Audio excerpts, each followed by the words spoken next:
Welcome to DERECK TV and this edition of Inside Story. We ask the questions you want the answers to. And now our host, Ingram Jones. Hi and welcome to BWTM TV. I'm your host Ingram Jones, and on tonight's show, the much anticipated interview with Tyson Fury. Tyson Fury is well known around the world for being controversial and never being short of a word or two.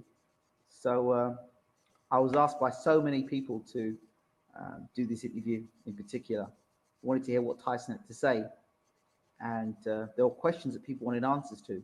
So I asked Tyson.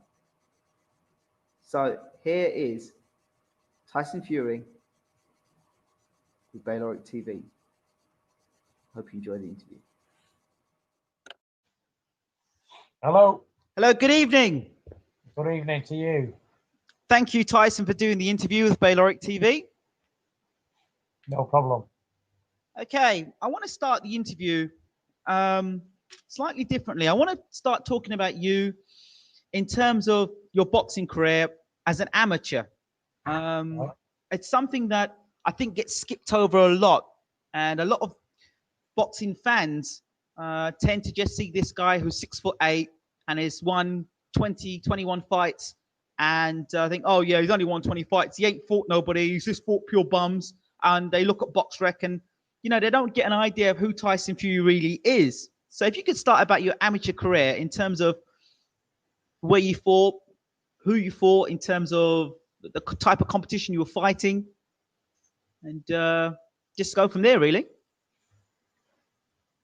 Right, where do I start? Do you want the truth or do you want a load of lies? I want the truth, absolute truth. Right.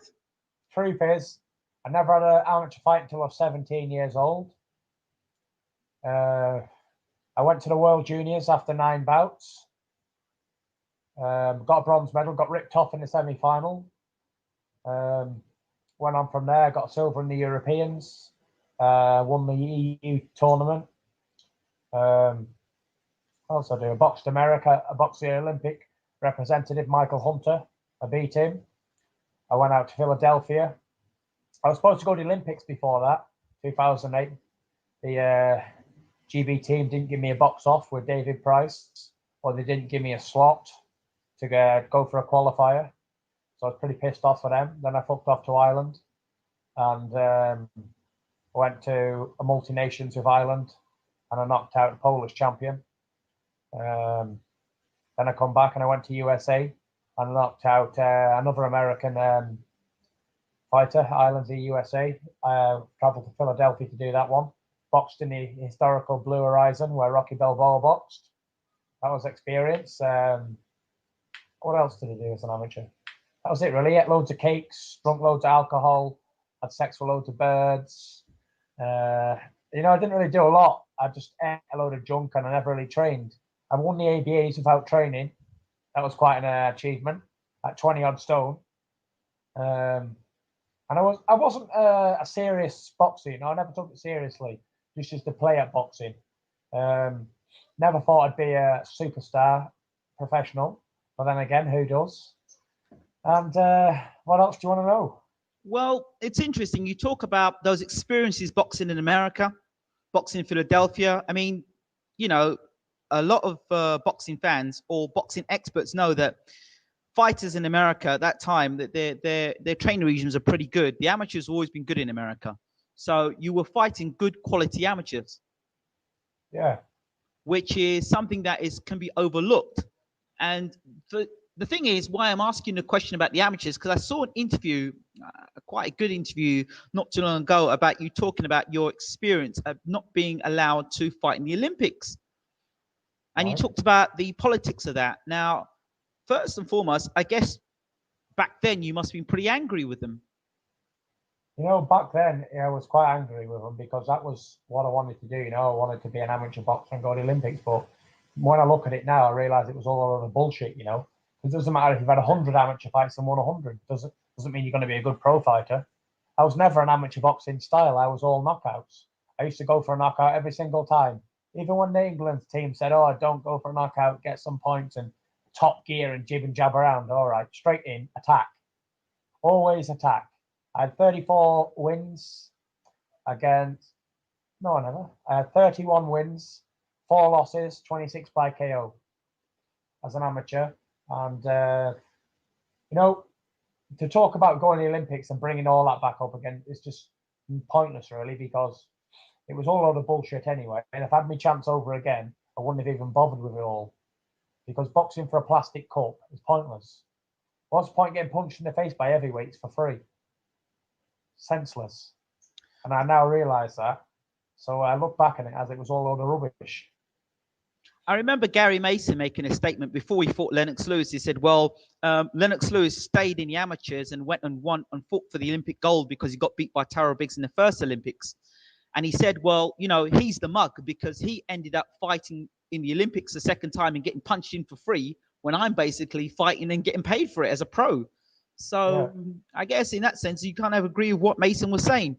But the experience that you gained as an amateur, would you say that has been valuable to you now as a pro? No, not really. I didn't really get any experience as an amateur. It was all a load of rubbish. I just told you that. I was boxing 3 rounds or 4 2-minute rounds, and I was slapping with the inside of the glove. The only experience I got was traveling around the world fighting different fighters. But when I look back on it, there was only kids anyway. There was only 17 to 19 years old. And, you know, a lot can change in a period of 5 years, you know. From a kid being a good boxer at, say, 17, 18, to get into a man when he's 20, 24, 25, 26, a hell of a lot can change. People probably not even boxing anymore are boxers amateurs.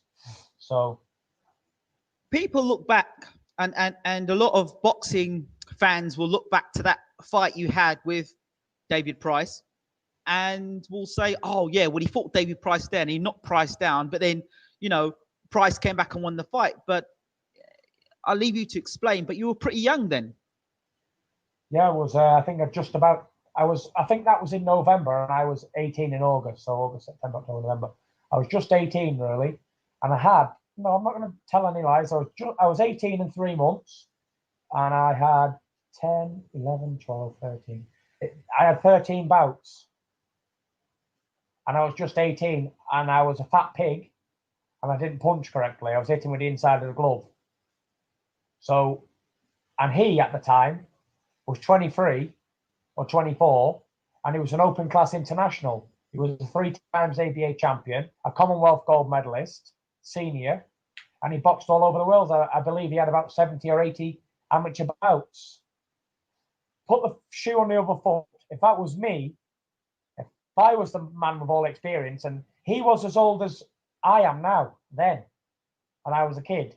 So if some kid come on to me and rumbled me all over, although I won the fight on points, I got touched down and everything, I think, fucking hell, what's going on?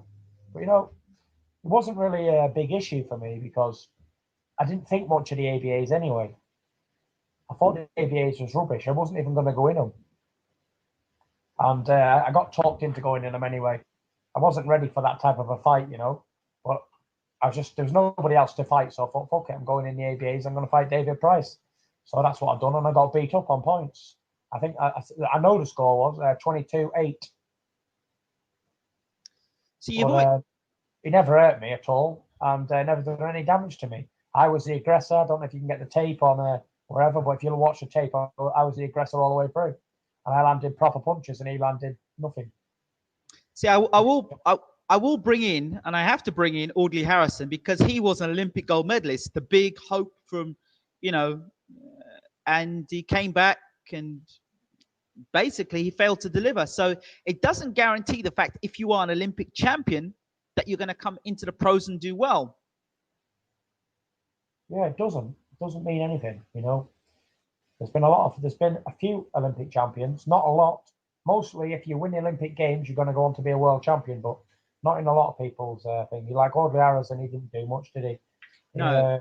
He had a challenge of a world title, won the European title, and he had lots of money. So he was a clever man, wasn't he, Audley Harrison? He's earned a lot of money out of boxing. He's had a shot at the world title, and he's been European champion. So I suppose he's achieved more than a lot of people in life, but I guess then so. again, he's an underachiever to what he'd done in the Olympics. But I guess Terrell Briggs was another one, wasn't he? He was. He won the Olympic gold medal, and Mike Tyson done him. So, but he met Mike Tyson, and not many people beat Mike Tyson. He beat Mike Tyson in the box office, didn't he? Yes, he did. He did. There you go. That's amateur boxing and professional boxing. Yeah, you see, and that's something that a lot of boxing fans, or may I say casual boxing fans, fail to forget. They think, oh yeah, well, he did this in the amateurs and he had this in the amateurs, so that means he's going to transpire to be a great pro, and it's not always the case. No. So moving on, so you turn over from amateur to pro. When you turn pro, the thoughts of being blocked as an amateur and all the politics, did that not roll around in your head? And at any point, did you feel to appeal, or did you feel, you know what, I'm going to show these guys that, you know, you blocked me then, I'm going to go out there and show you guys what I'm made of? You know, I don't think they're really bothered. You know, it's a job to them, isn't it? They get paid for it, and they're not really bothered who goes and who's not. So it's one of them things. I didn't get to go, and I wasn't too bothered in the end. I didn't give a shit about boxing. I couldn't care less about it if I thought I didn't. And that's how it got me feeling. Wow. I was going to walk away from boxing quite a few times. And then I went on holiday a couple of times. And my trainer got in touch with me, my amateur trainer, Steve Egan. He said, Tyson, do you want to go in the ABAs? I said, no, I'm not interested in all that shit. Because to get let down from the Olympic Games and then go in the ABAs, it's a big drop down, isn't it? Absolutely. So I was on holiday and I thought, fuck it, not going to do it. So then I come back and had a chat with him again and decided to go in. So I won the ABAs in 2008 Olympic year, but it didn't mean anything to me, you know, because I was supposed to go to the Olympic Games. Never got a chance to. But, you know, who cares about Olympic Games? Look at the Olympians now. Where are they? Can understand. All of them. That's right. Let's move on. So you turn over. Now, when you actually turned over to be pro, did you have any manager in particular or promoter? Having watched as an amateur, maybe you've seen the various guys that you looked up to in the, you know, as professionals, as a young kid. Was there any manager that you looked at for, oh yeah, I wouldn't mind going with him, or I wouldn't mind working with him? Was there anyone in particular you had as a preference? No, not really. You know, it was whoever was going to pay me the most money. Right. And to turn professional, and that person was Mick Hennessy. He delivered. A lot of people talk the talk and walk the walk, but when it comes down to delivering, they don't deliver. And Mick Hennessy said what he was going to do, and he delivered it. So can't say fairer than that, can you? No, you can't. I heard in my interview with your uncle Peter, he said that you went to see the promoter and you had to buy Frank Maloney the Chinese. Yeah, well, I didn't personally, but they did. Yeah, one of the things. Okay. So you turn over to be pro. You go under Mick Hennessy, and then your trainer was. My trainer was originally Steve Egan from Wythenshawe Amateur Boxing Club. Okay. But he didn't get a boxing license for a while, so I ended up training with my uncle Huey, like in temporary mode. And then what happened from there was I liked what I got with Huey, so I ended up sticking with Huey for my first 15 fights or 14 fights, or however many it was. And I had a good deal on ITV, the Big Fight Live. I boxed on various different stations. I've had more coverage on TV than any other heavyweight boxer in the country. I've been on ITV. I've been on Channel 5, Premier Sports. I've been on American stations, Super Channel, Showtime.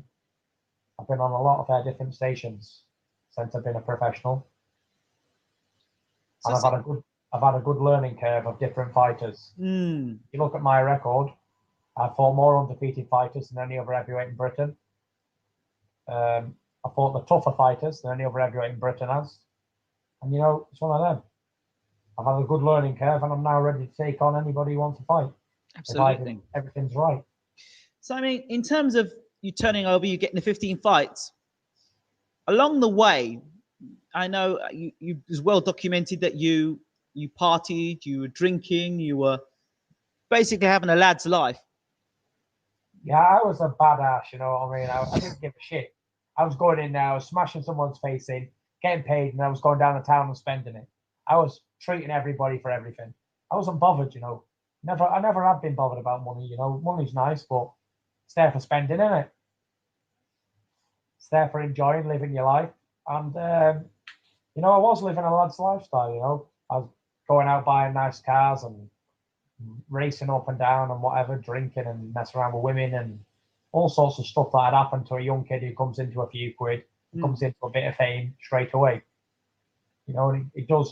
You don't think it matters, but it does go to your head a little bit. You know, not as in an arrogant way, but it's just like you. If you've got the money there, you'll spend it. So the people around you at that time, when you were, say, flaunting it and being the lad, when you decided to make the change, how did those people respond to you saying, you know what, I can't be doing this no more, lads. I've got to knuckle down. How did they respond to that? You know, everyone was very supportive because everyone was saying, "Oh, Tyson, come on, don't be out here," because I'd be out till 5 a.m. Like I fought the Brazilian champion. It was WBO Latino champion. He's number 12 by the WBO, and I fought him at Wembley. And the night before the weigh-in, I was out till 5 a.m. with my cousin drinking champagne in Manchester. And then I went to London, weighed in, and knocked him out. So I obviously knew that it wasn't going to carry on. But I wasn't bothered. I was only fighting for money anyway. So I saw myself as a prize fighter. I was just fighting, getting paid, and living on it. I didn't care about boxing. I wasn't bothered. I fell out of love with boxing at that stage. You know, you got to love the game. You got to want it. You got to love it. And at that time, I didn't care if I won or lost. I was just going in there and fighting. It was something fun for me to do because I love to box. It was something that I just got in there and done. I was out of shape. I wasn't training. I was training myself actually for a few of my fights. And my diet was like cakes, McDonald's, KFC, sweets, alcohol. It was quite crazy, really, but you live and learn, don't you? So you live and learn. So in terms of your management structure and the trainer or what was going on there, I mean, your promoter really stuck by you when you were doing some things that were pretty crazy. Yeah, well, he had no option because crazy or not, I was still winning. You're not gonna kick out winning a winning heavyweight in the bush, are you? Whatever I was doing, I was being naughty. Whatever I was doing, I was still winning, and I was winning in style. Sometimes I get hurt, knocked down, get in there and have a gunfight with somebody I shouldn't do, you know. But it's one of them things. You get in there and you have a fight, and then well, that's it. That was it then. You know, the promoter was very.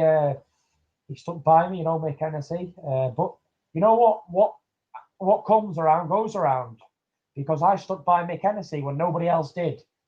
Yeah, Mick Hennessy, when I turned pro with him, he was a top promoter in the UK. 2008, 2009. He had the ITV contract. He had Carl Froch, Darren Barker, John Murray, everybody. He had everybody. Junior Witter was world champion. There was a lot. He had most of the top fighters in the country now was with Hennessy, and they were all undefeated as well. And you know, when the credit crunch hit in 2010, everybody left him. Carl Froch, Darren Barker, John Murray, everybody who he had left him. There was only me really who stuck by him. Me, Lenny Dawes, and John O'Donnell. Wow. So you get rewarded, don't you, for your loyalty?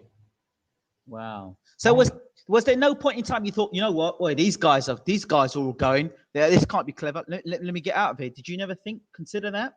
No, I'm not like that, me. Like I said, it wasn't about being a successful boxer for me.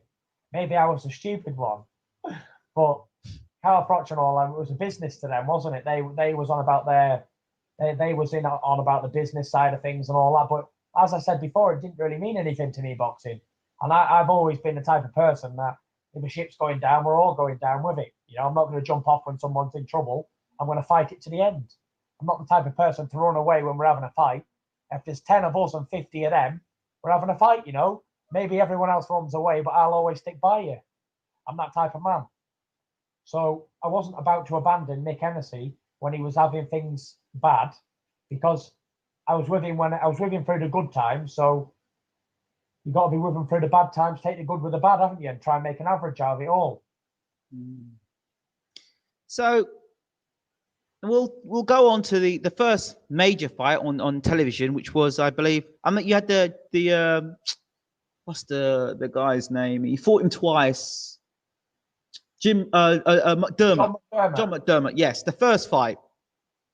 Yeah. After that first result, and in the changing rooms, when you sat down, what were you thinking to yourself back then? Wasn't really thinking anything. I mean, was a young kid. I was rushed into a fight. Wasn't ready for. Simple. I was 20 years old. I had 7 pro fights. John McDermott was a seasoned professional, not a shot-worn professional, a seasoned one who'd fought Danny Williams twice, went the distance, and beat Danny Williams one of the times and never got it. And, you know, he had 30-odd fights. And he was a man 28, 29 in the pomp of his life.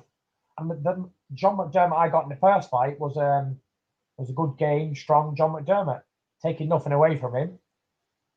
But I wasn't ready for a fight like that. I was 20-year-old with 7 fights, not ready. But I got in there as usual and had a fight. And that was it. So if you wasn't ready, was that an ego thing? You jumped in and fought him, or was that just being pushed into that position? No, you know, I wasn't bothered. I'd just take the fights. I said I'd fight anybody, and anybody they got for me, I'd fight. You know, I had 7 fights before that, knocked them all out live on TV. So you can't just keep going around knocking people out bums. You got to step up and fight somebody. So John McDermott was the English champion, and he was a proven fighter. So got in there and had a fight with him, and that was about it, really. Well, the critics are very quick to jump on somebody and say, oh, well, he's struggling against McDermott, and McDermott's this. How can this guy go on to be a world champion? The critics have always been like that. You know what? I couldn't give a fuck about critics. I'm not bothered. They're not paying my bills, are they? I don't care if they say I'm shit, can't fight, fat, ugly, gay. They can say anything they want about me. I just don't care. It doesn't affect me. It doesn't make me sad. It doesn't make me aggressive. It doesn't make me anything. The critics can say what they like. They're not paying my bills, are they? No, I guess they're not paying your bills, but are they? Would you say some of their criticism has been constructive? You know, it's all constructive. They all they sort of sit down and inspire what to say about me in a room, I think. You know, I don't care. I really don't care what the critics say, because it's got nothing to do with them. They can't fight, can they? A lot of them have never thrown a punch in anger.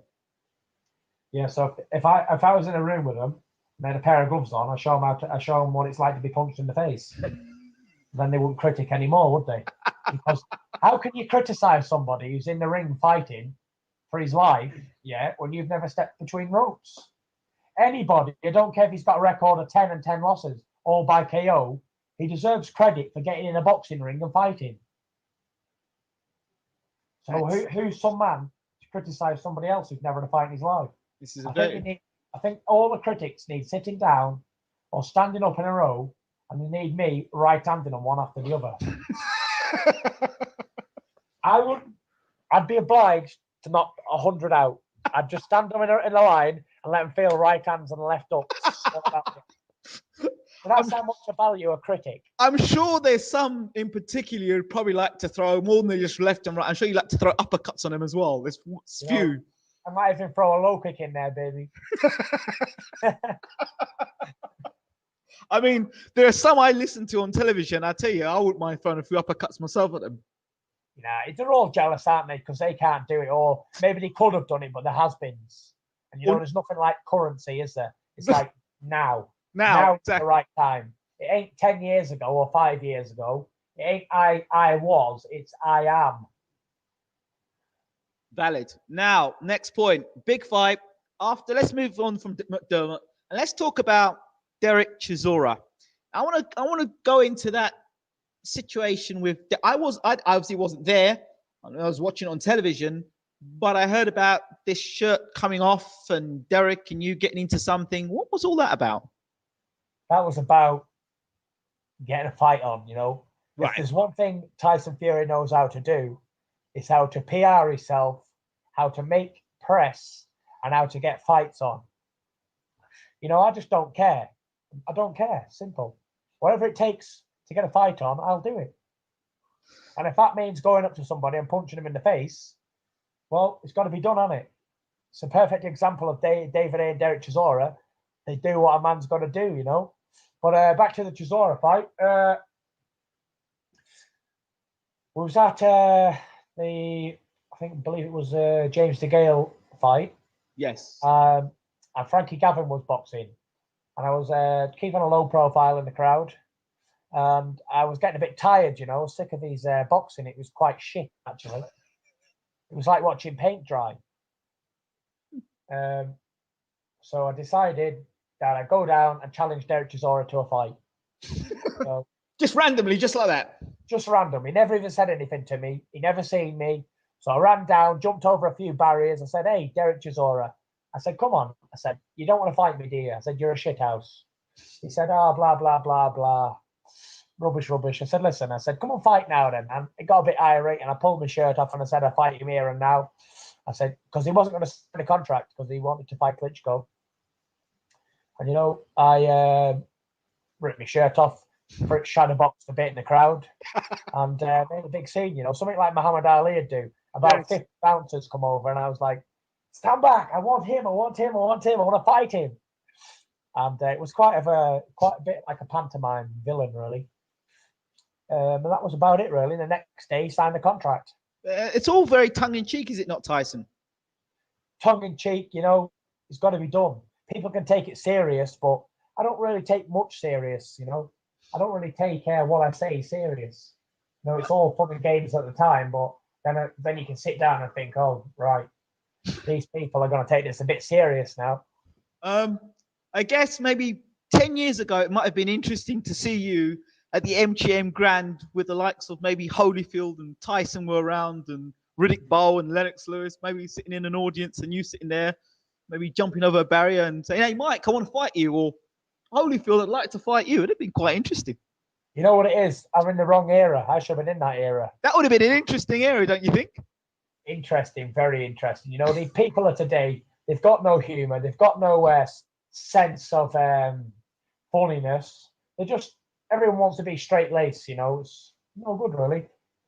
Professional heavyweight boxing is about entertaining people. And that's one thing I am as a born entertainer. Whether it's in the ring, out the ring, at the side of the ring, or wherever. I know how to entertain. I know what to say. I know how to do it. And I can fight as well. So, bit of a full package, really. So is there any possibility that we could see you in the coming months, maybe running up a couple of some escalators and challenging Vitaly Klitschko?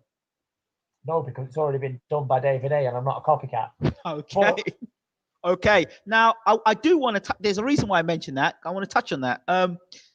David Hay, he's a PR man. In fact, it's his PR that excites the heavyweight division, or excited the heavyweight division for that big fight against Vladimir.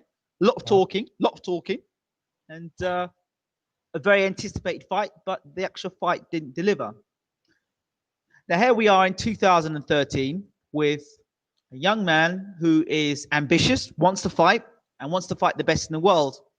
And just showing he can throw a punch and can take a shot and, you know, knows his way around the ring and isn't afraid of saying what he has to say. Well, in 2013, there's Vitaly Klitschko around the corner. The one thing fans probably are annoyed about, not so much with you, but with the past of what happened with David Hay, is that David Hay'd say a lot. When it came to actual fight time, he ran. Yeah, he did. Your thoughts? My thoughts on what, the running or the fight? The whole thing, the whole build-up and the fight and the... I thought it was quite entertaining. It was what the heavyweight division needed at the time. You can't slag David A off because he's a clever person. He's made a lot of money out of it.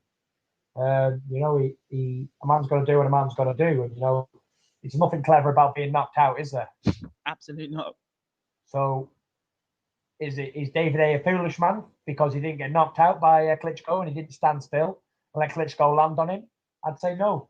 I'd say that's very sensible. But you get paid a lot of money to go in there and have a fight, but he didn't really have that fight. He done the best he could with what he had. Klitschko was just too big for him. Big man against a little man. Big man usually always wins. And it was entertaining. Everyone wanted to see. Everyone was talking about it. Who would win? Who would win? Who would win? The fight is irrelevant, really. The fight, what happened in the fight. The build-up was great. It done a lot of tickets, done a lot of TV. What can you say about the fight? The fight was what it was. It was quite boring, actually. Everyone was waiting for David A to do something. When he did do something, he landed a couple of shots, and everyone thought he was going to go in for the kill again. But you cannot mistake the power of Vladimir Klitschko, especially on a natural cruiserweight. If you're 6'6" tall and you're 240 or 50 pounds solid muscle, it only needs a jab or a hook, anything to land cleanly, and you're going to be severely hurt. So I suggest anybody who wants to call David A chicken or whatever they want to say for running around the ring, why don't they get in there and let Vladimir Klitschko jab him in the face and see how it hurts? See, this is the thing that a lot of fans don't understand. It's technical. Now, David Hayes' idea of getting in, throwing shots and getting out, that's his style. That was his style. I don't understand why people expected David to go toe-to-toe against a man that was significantly taller, significantly heavier, and could do some real damage if he landed. So that was Hayes' way of fighting. Yeah, I think A was just on the move, looking to pot shot, land some big punches on Vladimir's glass chin. But he never really got to do that because Vladimir kept a nice tight defense and kept him long and using speed. Vladimir was as scared as Hay was as scared as him.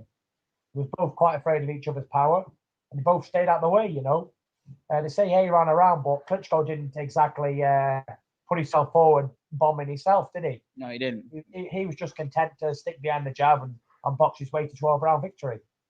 Comfortable. So moving on from the Hay and Vladimir, and back onto your own career, the Chisora fight itself. So that fight, you were in great condition. Physically, I was in great condition. Yeah, I was in good condition. I was very fit. We've done a lot of training for that fight. We started about 2 months out. Mm-hmm. We didn't take Chisora lightly because he was undefeated and he was world ranked. He was seen as a step down for Chisora to fight me when he was going to fight Klitschko. But, made him pay and made him eat his words. He said I was a poor man's Klitschko and he's going to chop me down. But he was the one who got chopped down. So in that fight, when he caught you with the punches that he did, would you say, how hard a puncher would you say Derek Chisora is? Because a lot of people say, yeah, he's an all right heavyweight, but he can't punch. You're a heavyweight. You fought Derek Chisora. How hard does he punch? He's not a knockout puncher, no. Right. Definitely not. There's punching power and there's hurt power and there's KO power. Chisora has hurt power, but it doesn't have knockout power. Right. Like Mike Tyson can hit a man one time and put his lights out. Yeah. Yes. Derek Chisora might catch somebody and then finish him with 5 or 6. Right. More like a Muhammad Ali. Ali wasn't a one-punch knockout artist. You don't have to be a one-punch hitter. I'm not a one-punch knockout artist, but I've got power to hit you, hurt you, and then finish you. Derek Chisora is more of a hit you with a load of shots at work rate fighter. Right. So he's going to be fit, strong, and he's going to come for 12 rounds if you don't knock him out. One of the statements that's made is that, well, Derek wasn't in shape and you were in shape. And my response to that has been every time, well, you prepared properly and he didn't. Whatever. You prepared properly for fight and he didn't. And I've made that over and over and said that over and over again.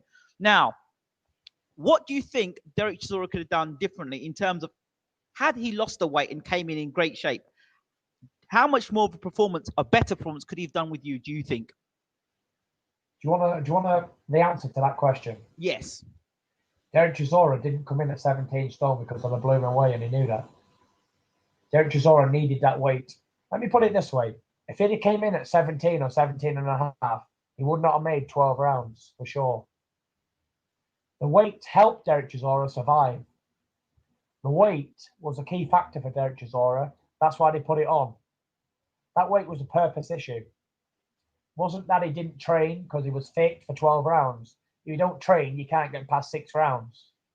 And it was a high work rate contest. You throw a lot of shots, I throw a lot of shots. But the weight helped him, absorb punishment. Because if you're down to the wire, you're 17 stone, you're 8% body fat, you take less punishment than when you're 12 or 13% body fat, and you've got more weight on you. You can hold the shots better. So Derek Chisora fought well, and he come in. I was just too good for him. Derek Chisora with a hammer in his hand couldn't beat me. Give him 2 hammers, he still couldn't beat me. It's not the performance on the night. It's just he lost to a better man. And if Chisora trained for 5 years, he still would not have beat me. Simple. Did you know that Frank Warren today mentioned, I believe, on one of the websites, he mentioned that he wants to see you fight Derek Chisora again? Frank Warren can go and suck my balls. How's that? While he's at it, he can go and get Chisora and get him an easy fight again. Chisora's fought nothing but journeymen. Apart from when he stepped up to the plate and he's lost every time, he's a journeyman. Derek Chisora's a glorified journeyman. How can he fight me? A super champion like me. I've been there, done that 2 years ago. I don't need to go over it again. So there's no chance in the future, maybe if you won the world championship, you defend against Derek Chisora? No, because I'm not after defending a world title against a journeyman. I want to defend it against a contender. And Chisora's not a contender, he's a journeyman. He's lost four of his last 5 fights. Okay. Would you consider fighting for the European title? Nope, not interested. Not interested. I'm past all that. I'm past British, European level. I'm number 3 by the WBC. I'm on the verge of a world title fight. I don't need a European title. Okay. So I want to talk about the time when you were with Chris Johnson. Yeah. How did that come about? I was training myself, and I had a fight coming up, and Mick said, "Oh, why don't you try Chris Johnson?" So I said, "Yeah, why don't I try Chris Johnson?" So I tried Chris Johnson because I'd done a bit of work with him over there when I was training with Emmanuel. I went to Canada for a few days, and I met Chris over there, and he took me in the pads and that for the cameras. And so he come over. Chris Johnson's a very good trainer, very good. But you cannot prepare a fighter for a fight in 10 days. I don't care how good of a trainer you are, unless you're God, you can't take someone who's 19 stone, 20 stone, and make you into an elite fighter in 10 days. So that was that. That's how Chris Johnson came about. And that was it, really. He was quite a nice fella. There you are, in a nutshell. Emmanuel Stewart, considered probably the greatest trainer of all time. How was your relationship with Emmanuel, and what did you learn from Emmanuel Stewart? I only knew Emmanuel Stewart for a short while, but while I knew him, he was quite a lovely fella. Okay. He was very homely, he was very kind, and they had a lot of time for young kids and old people and everybody, really. Really, really nice fella. Trained a lot of great champions. And it was an honour to work with a legend like that. I can say I worked in the legendary Kronk gym with legendary Hall of Fame trainer Emmanuel Stewart. What were the sparring sessions like in Kronk? I beat everybody up because I'm a heavyweight, and there's not many heavyweights in there. But had I been a welterweight, I'd have been in deep shit because there was a lot of good welterweights in there, and they were all punching the shit out of each other. They were better sparring than you see world title fights at the Kronk gym. They would just say 10 welterweights at the side of the ring, head guards on, in the ring sparring. And they'd just do round after round after round. And it would just be open sparring. Anybody would get in with anybody and try and knock the other one out. I don't care if you were 16 or you were 45. You're going to get knocked out if you wasn't capable. Now, I know you have said a lot of times that to find sparring in Great Britain was very difficult. Is this still the case? Yeah, there's nobody for sparring, no, not in England anyway. There never has been. I never have had any sparring in England. Apart from I sparred John McDermott a couple of times. And I believe I've done a few rounds with Mark Potter, one spar. Mark Potter's not even a professional. And I've done one spar with Danny Hughes. Okay. So there's your heavyweight sparring in Britain. Not And very much. I know you talked about Anthony Joshua, one particular sparring session with him. Yeah, I had a spar with Anthony Joshua. I think we done 4 rounds a year ago. How did that go? It went quite well. He was a good kid. He strong, fast, young, fit, ambitious. Staying in the amateurs, I believe. Is he staying in the amateurs, is he? That's what I understand. He's staying in the amateurs, I think, maybe for the next Olympics. He's fighting this world boxing tournament, I think it is. So I think it's a pointless issue all about me. Why would you stay amateur if you've won Olympic gold medal? Unless you're Tafilio Stevenson, where you can't turn pro because it'll offend your people in your country. What's the point? So moving on, we're on to now the Nicholas Further fight. Yeah. Talk to me about that fight. What do you want to know about it? Well, your uncle says you got caught with an overhand right, and you could only see it at one eye for a few seconds. Yeah, basically told you already. Yes, but I mean, go ahead. I hit with an overhand right. My vision went in the eyes a bit, and I had to absorb quite a few shots afterwards, and I had to battle back and beat him up. I'm a big believer in fighting is a gladiator sport. You can't go in there and hope not to get hit, because this is heavyweight boxing. You're gonna get hit and hurt sometimes, and it's not how you get hit and hurt; it's how you come back from it, isn't it? Exactly. A lot of I'll go back to this again. It's a fashion to have an unbeaten record and just knocking people out, but not taking any punches in return. Somehow that equates to, if I have an unbeaten record and I knock out 25 guys, or 28 guys, and not fought any sort of opposition, that equates to me being a world champion. I don't understand why that people view this way. I think there's a welterweight out there called Peter McDonough, and he has the best saying in the world. He says records are for DJs, and he's right, because an undefeated record means bullshit. It depends who you fought. If you look at my record, go on BoxRec and check out the people I fought. I fought tough people. I've had tough opposition. I fought undefeated people. I fought world-class people. I fought people who don't get knocked out. I fought people who very defensively. I fought people who are bangers. I fought people who are tall, people who are short. I've had a really good grounding. That's why I'm on my way to holding the fort in the division for as long as I want to. These guys like Deontay Wilder, David Price, Seth Mitchell, Joe Hanks, Brian Jennings, they all haven't fought anybody. They've got a big record, 14 to 20 odd wins, with just knocking out bums. I could have a 50-0 record if I just knocked out people who couldn't fight back. It's not about who you knock out, it's what you learn from it, isn't it? A lot of these guys are talking, Deontay Wilder says he's going to step up. He's going to fight somebody decent. He's going to step up. He keeps saying it, but fans are getting tired of it. They want to see him fight somebody of note. Yeah, but what's the point in fighting somebody of note? Because he's getting a big name, he's getting paid, and he's doing well in America just by fighting field guys, people who work in the fields for a living. So why does he need to step up and risk it? Fans might say, "Oh, Deontay Wilder's doing this and he's doing that and he's avoiding the big fights," but I think he's quite a sensible kid. I spoke to him on the internet and that, and I do believe when his time comes, he will shine. He'll beat most of these heavyweights out there, because the heavyweight division today is dog shit. So you just need to be a decent heavyweight to take over. And I do believe he's one of the best heavyweights in America. Just because he's got a puncher's chance and he's tall. Okay. So there we have it. So, at what point did you realize that your career, or you had to make changes because what was going on was unacceptable, wasn't good enough?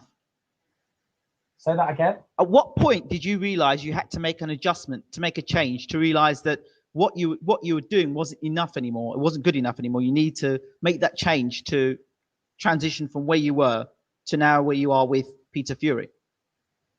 You know, the point where I realised that it wasn't enough anymore was probably my third pro fight.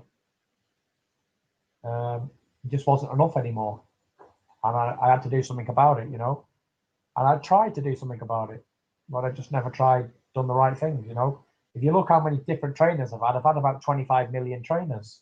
I've been all over the world training, so you can't say I didn't try. But I always ended up back in Lancaster because it was easy.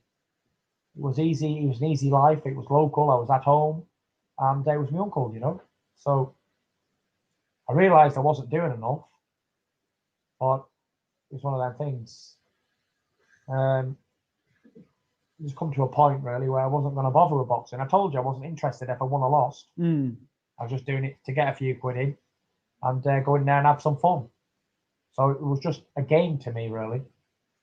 I spoke to Peter a few times and he said, come and see me, don't take no more fights. And I didn't listen. I just kept fighting anyway because I was just thinking about the money I'm going to get paid anyway. All I've got to do is go in there and have a fight and hopefully I'll knock them out and I'll get paid. But I had a sit down with Peter and that, and I decided I wanted to do it properly. And I asked him his advice, what he'd do and all that. And he actually said to me, why don't you go over and train at Brendan Ingall's gym? So I went over there, met him, we all went over and had a conversation and all that. He was going to do the training and whatever. And I ended up going back down there to visit Peter one of the nights, one of the days. And I said, would you train me? Because he was doing a good job with Huey and he was doing a good job with Matthew Barney and a few other lads down there. So it was good, you know, it was good fun times. It was good times in the gym. I was 25 stone, so that was nice. And, you know, we had some good fun getting it off. And I'm still here, so he must be doing something right. What's been the changes that Peter's made? And obviously your body structure is very different in terms of you look a lot fitter, a lot meaner, a lot leaner. Yeah, we've changed everything. To diet, to footwork, to holding my hands in different positions, to bringing the shots back, to moving the heads after the shot, practiced on defense, everything really, A to Z. We changed. I consider myself as a free fight novice at the moment. Right. Although I've had 20 fights, 17 of those fights were just bum fights. They were just me being a fat slob slapping with the inside of the glove. And I've only really trained for 3 fights properly. Well, 4 fights because the CHISORA fight I trained properly for as well. Right. But the last 3 fights, Martin Rogan, Vinny Madalone, Kevin Johnson, we haven't left any stones unturned. We've went from A to Z again and kept everything under control, diet, weight, strength and conditioning programs, everything you can think of. Now, Kevin Johnson, we'll move straight to Kevin Johnson. He's considered the first really world-class or top 10 fighter that you'd faced. Being inside the ring with somebody of that level, what's the difference in terms of fighting with somebody like that? No difference in fighting him or fighting somebody in my second or third pro fight. The difference is preparing properly. You know, if you're on a domestic level and you can prepare on domestic level, you're only going to fight as a domestic fighter. But you prepare world class, you're on a world class level. You know, Johnson was a good fighter, but it wasn't no harder or easier than the Vinny Madalone fight or the Martin Rogan or Derek Chisora. You know, it was all reasonable fights, and it was all good learning fights. You know, Kevin Johnson give Klitschko a good fight, give him a black eye, and whatever he done to him. He done the same to me, basically, just danced around the ring, being very defensive. And I just outboxed him, you know, worked to a good boxing plan and beat him up. So, okay, you get past Kevin Johnson. Now there's a talk about you fighting on March the 17th. Yeah, there's talk of it. I don't know if it's going to happen or not. Who would you like to face March 17th? I know you talk about Vitaly Klitschko, but if Vitaly Klitschko doesn't happen, who would you like to face? Vladimir Klitschko. Vladimir Klitschko. Vladimir Klitschko is due to fight Povetkin, I believe. Well, who would I like to fight then? What about,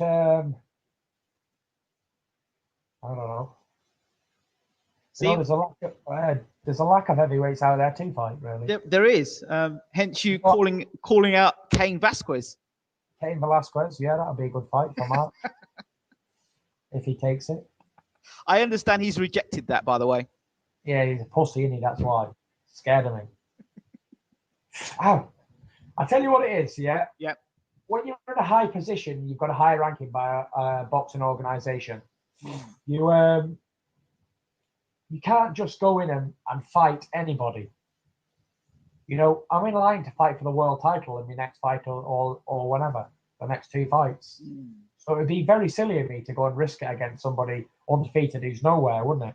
No, it would be. Just to give the fans a good fight, what they want to see. Having said that, Gary Mason did that when he went and fought Lennox Lewis. He was 35-0, ranked 4 in the world against Lennox Lewis, who's only had his 14th pro fight.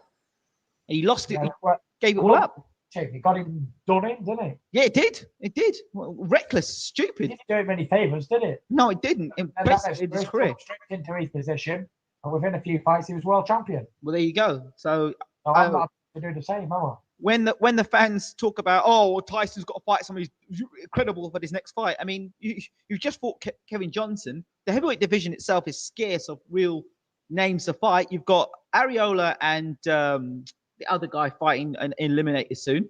You've got Povetkin and Klitschko doing what they're doing. Vitaly, nobody knows what he's up to, whether he wants to retire, stay in politics, fight David Haye or yourself. So you're in a sort of like a, and if you go and fight somebody like who's 40 years old, then you'll say, oh, well, you're fighting a 40-year-old. So you're sort of like, no-win situation, but you need to keep yourself busy. Yeah, I don't care. Like I said, what I said to you before, didn't I? Yeah. I don't give a fuck what the fans think. Because they're not fighting, are they? So potentially, could you take on? If they want to fight a credible opponent, why don't they go and fight them themselves? See what I mean? It's just stupid, isn't it? It is. They can say credible opponent, but I fought fucking 15 credible opponents.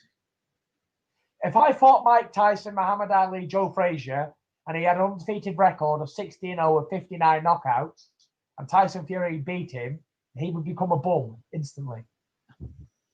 I'm supposed to have lost quite a few times to fighters who were supposed to be so much better than me, and everybody and his dog went against me. I was going to lose for sure. But when I win, that guy was no good anymore. It was a problem. He had a flu, or his dog just died, or he ran a chicken over on the way to the show, so he didn't perform properly. It's the Floyd Mayweather thing. Floyd Mayweather fights somebody. Oh yeah, this guy can beat Floyd. This guy can beat Floyd. Floyd beats him, and then they say, "Oh well, he was shit anyway. He was over the hill." When you're great, people are jealous. They want to pull you down because they can't do it. And I'm the greatest heavyweight. I believe I'm the greatest heavyweight of this era for sure, by a mile. I'm the best heavyweight in the last 20 years, including Lennox Lewis, including them all. They wouldn't have even stood a chance against me, none of them. Because you know why? I'm adaptive.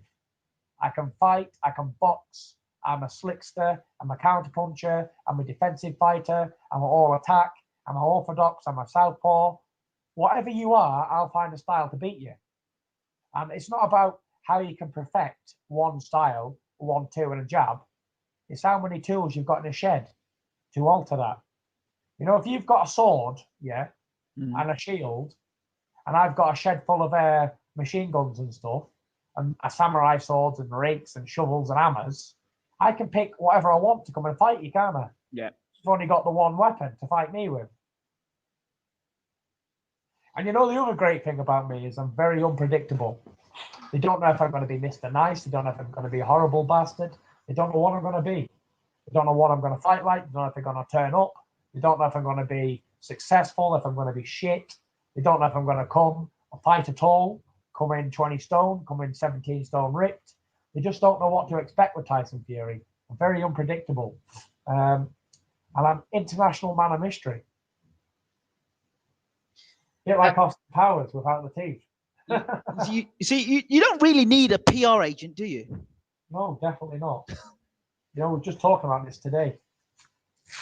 Well, I do a lot of stuff PRing. Like I had an all-you-can-eat McDonald's competition yesterday. Yep. With the boys and that, and we had about 200 people watching. Wow.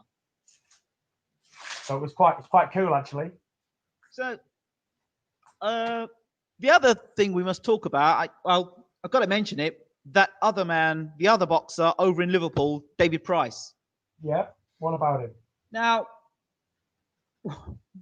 there's so much to talk about. I mean, he says you vacate the title because you're a coward, and I know you expressed the reasons why you vacated your title. You've moved on, and you've gone on, and now you're fighting at a higher level. Well, you're fighting. You're in the top 3 in the world now. So why do you want to fight David Price now?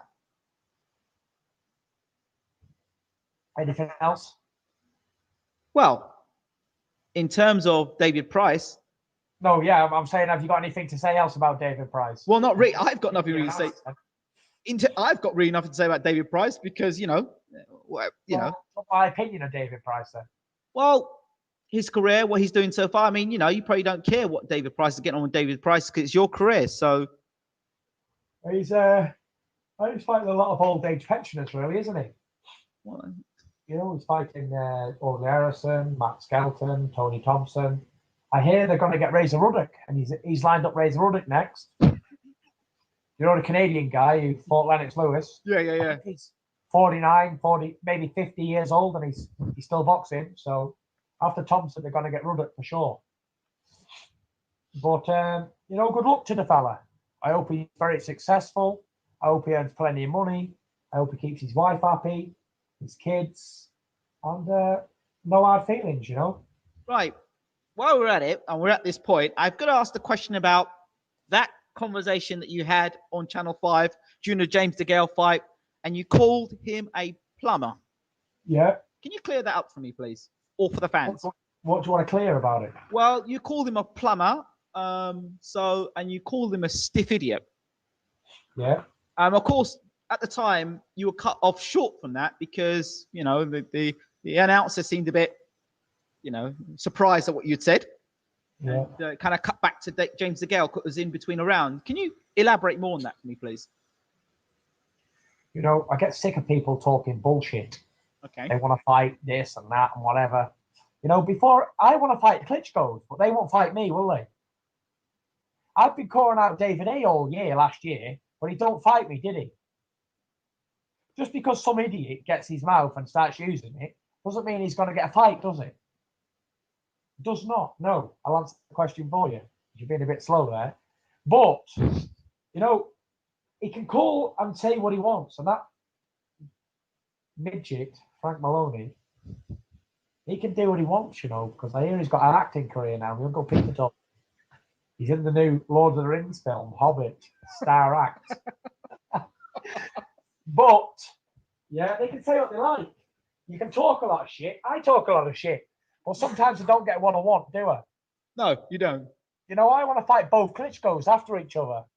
I want a watch worth £5 million. I want 14 6-foot blondes to marry, but I ain't going to get it, am I? So they can talk all they want. It's not happening. He's fighting 40-year-old men, and he's trying to cash his check by fighting somebody who's got a name.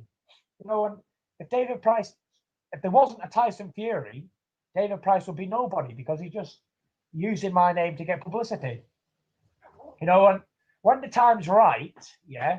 And there's some serious money on the table for a fight like that, then I'll oblige going in there and smashing his face in, and I'll enjoy doing it because of all the shit that his promoters got him into.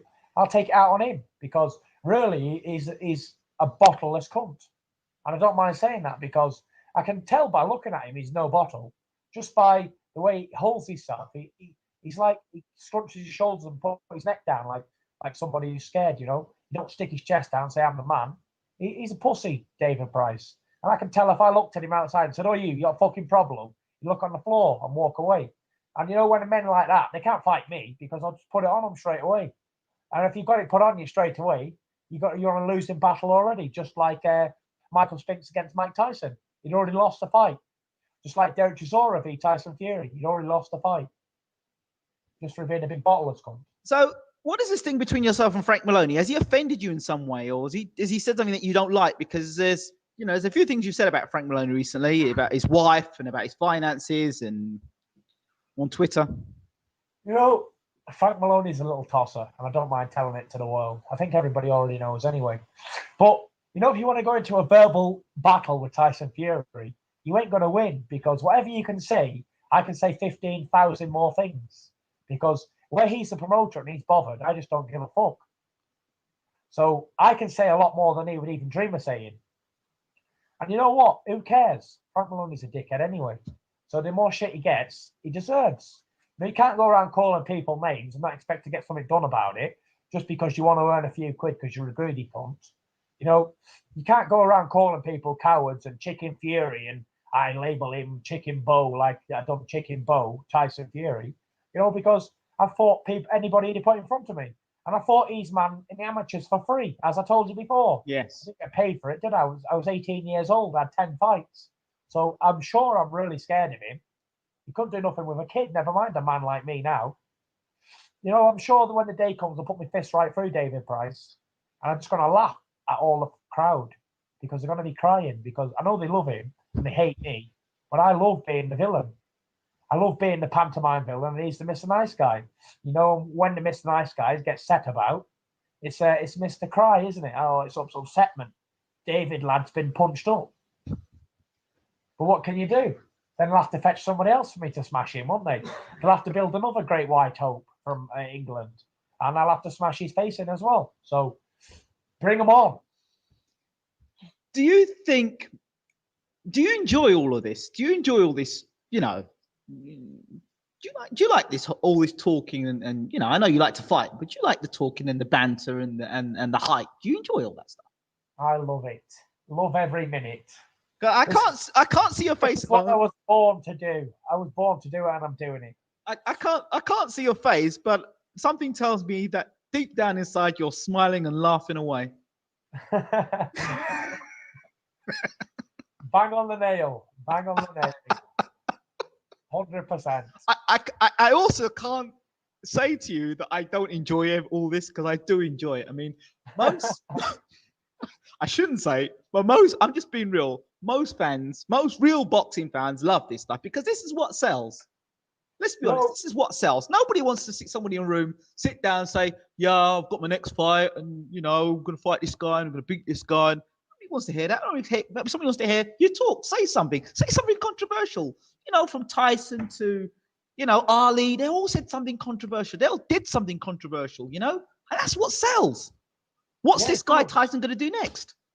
Very unpredictable, as I said before. Exactly. And like you said, people love it and they also hate it. They love to hate me. I'm one of them people that they love to hate. You go on my Twitter, I've got 70,000 followers, and most of them's haters. But they still follow me because they love the banter. They love the shit I give them. And they give me back. And, we exchange verbal shit on Twitter. Now, I want to talk to you about this Twitter thing, because this is another thing. Somebody said to me the other day, that Tyson Fury, he wants to be heavyweight champion of the world. But you know what? He's got kids watching his Twitter account. Could you imagine little kids watching his Twitter account, or people who aspire to be Tyson Fury, and they're watching him swear on his account and do these things? What's your response to that? I think them kids are very lucky to have somebody like me as a heavyweight boxer on Twitter, because they can see that I'm not a fake person. I don't pretend to be something I'm not for the cameras, or pretend to be something, because, at the end of the day, everybody swears and everybody says fuck, shit and fart. It's just that not people express it in front of people. But, this is a real world we live in. People can't be mollycoddled until they're 25 and they go out into the real world and, someone said shit, let's get down and call the police. They've got to learn young. And if there's any young people on there, the parents should be supervising them anyway. So it's one of them things, It's I think they should. I think they will be thinking, yeah, I want to grow up and be like Tyson Fury. I want to be a badass motherfucker who don't give a shit about fuck all. And if they grow up with that attitude, they're going places. If they grow up with an attitude like I can't and I'm a bit scared to go to school because I'm going to get bullied or I don't think I'm going to make it in life, you're not, are you? If you've got an attitude that says no and quit and die, well, you are. You're going to quit and you're not going to make it. But if you've got an attitude that says never back down, no sweet, no surrender, you're going to make it in life one way or the other. You don't have to be a sporting person to be successful in life. You just got to have drive. You just got to have the will to win, the will to never say never, never say no. If someone says no 5 times, keep asking them until they say yes. Be interesting to see what you'd be like on a show like Ringside. You know, I just tell them how it was on Ringside. I'm not a yes man at all. Or I'd be interested to see what I'd be like as a commentator on a fight on TV. You know, because these commentators are very biased for the whole fight, aren't they? They are very biased. All of them, Barry McGuigan, all of them, everybody. Yeah, they're all very biased for the home fighter, even if he's doing shit. Well, he's doing great. He's landing a good jab. This fella's just building up. I'd say how it is. I say he's fucking shit, this home fighter. I'd say, look, he's getting beat to death. More Polish lad, give it to him. But you don't hear things like that because they're all fake people and they're scared to offend somebody. It's the truth, though. It's the absolute truth. And hence why I'm doing the interviews that I'm doing, because this is what I want to hear. This is the sort of stuff that people want to hear, the real stuff. People get the impression, oh, Tyson Fury is just this guy that's just crazy and just swears all the time and he's uncontrollable. But they don't understand that he actually is a man that is thinking and has got a brain and is quite calculated about what he's doing. Yeah, you know, I'd say how it is. If it's black, it's black, and if it's white, it's white, and if it's pink, it's pink. And if it's shit, it's shit. What it is, if it's not. So how do you deal with people that try to butter it up with you? Certain analysts or commentators will try and talk to you in a manner which is, deep down that they don't really give a damn about you and they hate your guts, but they've got to do the interview with you. How do you maneuver around a situation like that? You know, I just take the piss because I know who likes me and who don't. You know, it's one of them things. You know, there's a certain commentator, mentioned no names, Colin Hart. Oh, I've met him. He's an absolute old prick. Yeah, he knows nothing about boxing. Yeah. And he said Derek Chisora would smash me to pieces. I've been in boxing now 40 years. And Derek Chisora is going to beat Tyson Fury and stop him badly because Tyson Fury's not on that level. But these people, they're made to look stupid, aren't they, when they say stupid things like that? And then what happens? And he was going to put his house on it.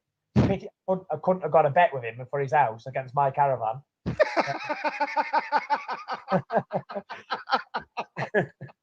I might be living in London now. I might know what it's like to have a bath and have central heating. I think Tyson, I think maybe at some point you should do a TV show. And if I had a TV show, you'd be the first person on. You'd have to bet. You'd get front seat and commentators row because. Why, thank you, sir. Why, thank you. Let me think. I don't think it's anything else I really have to ask you about, really. Spoke about Twitter. We've talked about Facebook. Thank you, by the way, for following me. I do appreciate that. And yeah, no problem. You know, if there are any fans out there that think that I'm brown assing a Tyson Fury, yeah, I am. Lovely. That's what I like to hear. I'll give them something to talk about. Do you have a final message, A, for your fans? Yeah, A, for the fans. Thank you very much for supporting me throughout thick and thin. This year, you will all be rewarded because I'm going to win heavyweight championship of the world. And I have a big message for all the haters, critics. Go fuck yourself. Keep hating. I don't like you. Fuck off. Ladies and gentlemen, that was Tyson Fury from BWTM TV. Thank you so much, Tyson, for speaking to BWTM TV. Thank you very much. Really appreciate that. Thanks again. Well, that was Tyson Fury talking to BWTM TV. I'd like to take this opportunity again to thank Tyson Fury and Peter Fury for making the interview possible. It was a great interview to have. It was a great opportunity to talk to Tyson one-on-one and to learn a lot more about the man who wants to challenge for the heavyweight championship of the world this year. I also do hope that the back and forth between David Price and Tyson Fury comes to an end, and the next time we have a back and forth, it's those two in a ring. What we don't want to happen as boxing fans is a Riddick Bowe, Lennox Lewis situation where there was lots of talking, but they never got to fight one another. So it'd be a shame if David Price and Tyson Fury didn't meet. And it would also only be fair to be able to now talk to David Price for him to respond to the comments that Tyson Fury made, and also to talk about David Price's career and where he sees himself in the heavyweight division. I will be talking also to David Price's trainer, Franny Smith, to talk about how he got into boxing and where he thinks David Price fits in the heavyweight division. I hope you enjoyed the show. I hope it was worth the wait. Thank you so much for your support. Thank you for the subscribers. And to those people that are new subscribing, thanks as well. Yeah, that's about it. Thanks for your support once again. Stay tuned for more. I'm out.